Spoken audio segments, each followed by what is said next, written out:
নমস্কার বন্ধুরা, মোহনা রান্নাঘরে আবারও হাজির হয়ে গেছি একটা নতুন রেসিপি নিয়ে। রেসিপিটা হচ্ছে, দেখো যে আজকে আমি সাবুর বরফি বানাবো। এর আগে তো চিনে বাদামের বা কাজু বাদামের বরফি তোমরা অনেকবারই খেয়েছো, তো আজকে সাবুর বরফি দেখো কিভাবে বানানো হয়। তো সাবুটা আমি শুকনো কড়াইতে ভেজে নেব। শুকনো কড়াইতে আমি ভেজে নেব। সাবুটা আমার ভাজা হয়ে গেছে। সাবুটা কিন্তু লাল করে একদম ভাজবো না, ভাজা হয়ে গেছে। এবার কড়াই থেকে আমি নামিয়ে নিলাম। 500 মতো আমুল দুধ আমি কড়াইতে গরম করে নেব ভালো করে। 1 চামচ মতন আমি ঘি দুধের মধ্যে দিয়ে দেবো। এখানে 1 থেকে 2 চামচ মতন আমি গুঁড়ো দুধ দিয়ে দেবো। ভালো কাপের থেকে একটু কম আমি এখানে চিনি দিয়ে দিলাম। আর এখানে আমি হাফ কাপ মতন কনডেন্স মিল্ক দিয়ে দিলাম। চিনিটা কিন্তু বন্ধুরা একদম স্বাদ অনুযায়ী দিতে হবে, যেরকম তোমরা মিষ্টি খাবে সেরকম অনুযায়ী দেবে। এই সাবুদানাটা আমি এবার মিক্সিতে গুঁড়ো করে নেব।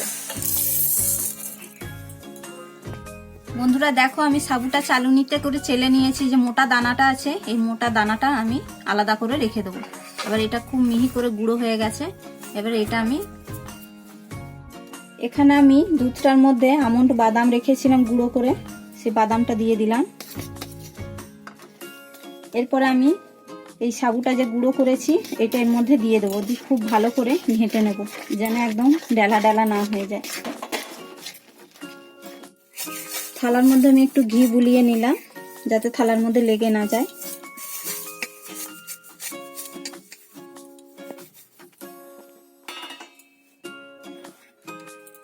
এবার এই মিশ্রণটা আমি থালার মধ্যে ঢেলে নেব।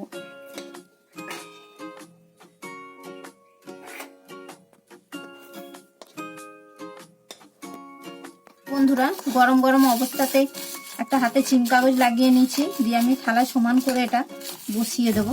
দিয়ে একটু ঠান্ডা হবে, তারপরে আমি এটাকে কাটবো ছুরি দিয়ে।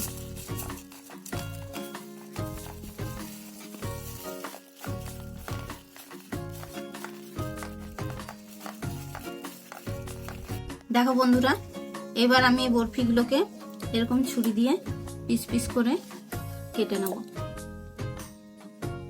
আমি এরকম সাইজ করছি। দেখো বন্ধুরা, আমার বরফিগুলো কাটা হয়ে গেছে। সাইডগুলো এইভাবে কেটে নিলাম। বন্ধুরা দেখো কত সুন্দর লাগছে বরফিগুলো দেখতে। যত সুন্দর দেখতে লাগছে, খেতেও কিন্তু খুব সুন্দর।